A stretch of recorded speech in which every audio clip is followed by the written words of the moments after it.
Hello, I'm a guy that likes to talk about music, and today I want to talk about Boston and a song called Party. Just plain party, not party all night or party all day or party every day or it's my party and I'll cry if I want to. No, just plain party, one word. And the song was on the Don't Look Back album, 1977, I think.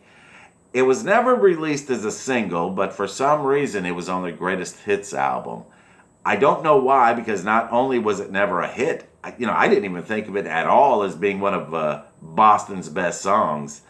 It's a song about having a party, of course. It's about how you have to have fun at times, have some fun at least. You can't just work all the time. He sings, I don't get off working day after day. I want to have some fun while I'm here. Sometimes you just got to get down and party. Get down and party. And another aspect of it is how simple or easy it can be to have a party. Like sometimes you can have a party with just that special someone and that's it. He sings, it's a party as long as you're there. Yeah. Boston has long been one of my favorite bands. I can remember when I got that Don't Look Back tape, and I absolutely loved it. But Party was not one of my favorites on that album. Side one was fantastic. Side two, began with Feeling Satisfied, which was also great. But then that album just kind of went downhill for me. It wasn't bad, mind you, but like I would never think to myself, boy, I'd like to hear that Party song. No, it was a song that just never stood out to me. But I did like the song in the sense as being a part of the album listening to experience. Like I never listened to a Boston song by itself. No, I had to sit down and listen to the whole tape.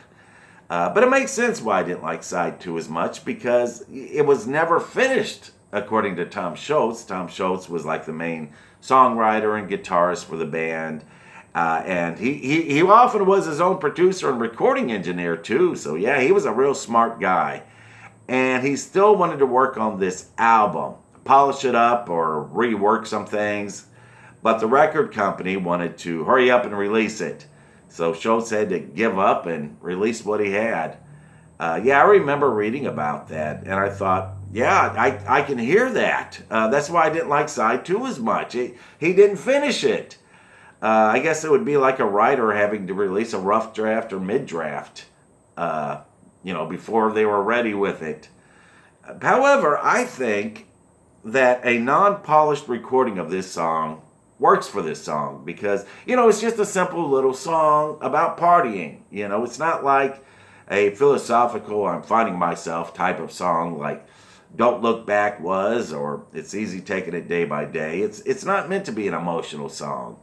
It's a type of song that works better with a simple bar band sound. And I heard that this is a song that Boston liked to do live. And how audiences always seem to get into this song at the concerts. I was reading about that, and so who knows? Maybe that's why it was on the Greatest Hits album.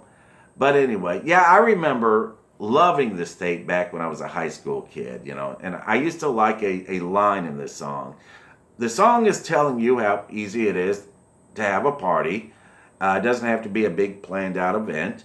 You can just meet your friends and have a Coke or two. That was my favorite line of the whole song back then. You have to understand that I was a lonely teenager.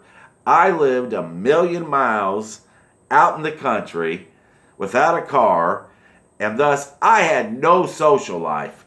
Like in the summertime when school was out, yeah, I'd see my friends maybe just a couple of times, and that was it. And so just meeting your friends and drinking a Coke, that would have been a big deal for me. And it didn't have to be Coke necessarily. I mean, it could be Dr. Pepper or Mountain Dew. I like Mountain Dew. And so when I heard that line, I'd picture me and some guys from school sitting in a pizza parlor, just enjoying ourselves and sitting there drinking some Coke, waiting for a pizza, playing the jukebox and talking and laughing. And yeah, I had some pretty cool friends at high school. Some people would just say, you're just thinking about having lunch. You just had lunch. That's it. But man, if you were a lonely and bored kid as I was, that's a party. That's a big deal. And you know, another thing that I really liked about Boston is that they were kind of a clean sounding band to me. They seemed like a bunch of nice guys. I was kind of a religious kid. And so songs that were explicitly about sex or drugs, it turned me off.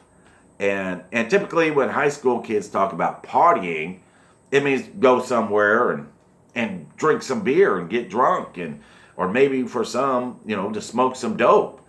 But according to Boston, you could have a party with just some soda. And I liked that. They were to me it seemed like it was a great suggestion. Hey, you can have fun without getting drunk. You can have fun without drugs and alcohol. Just drink a Coke. Yeah, I liked that. But they weren't preachy about it. Don't drink. No, it was just a nice little suggestion. So imagine my shock and disappointment all those years later when I realized that I had been misunderstanding that line in that song. He didn't sing about having a Coke, he sang about having a toke. Toke? Oh, that ruined my childhood. Why would you do that to me, Boston? But, in my mind, it's still about drinking soda. It is. So to me, this song will always be about just sitting with some friends and having a Coke. You've heard of the Boston Tea Party? This is the Boston Cola Party. I won't call it the Boston Coke Party because, that sounds bad. People will take it the wrong way. But anyway, I guess I've had my fun for the day. I need to go do something productive.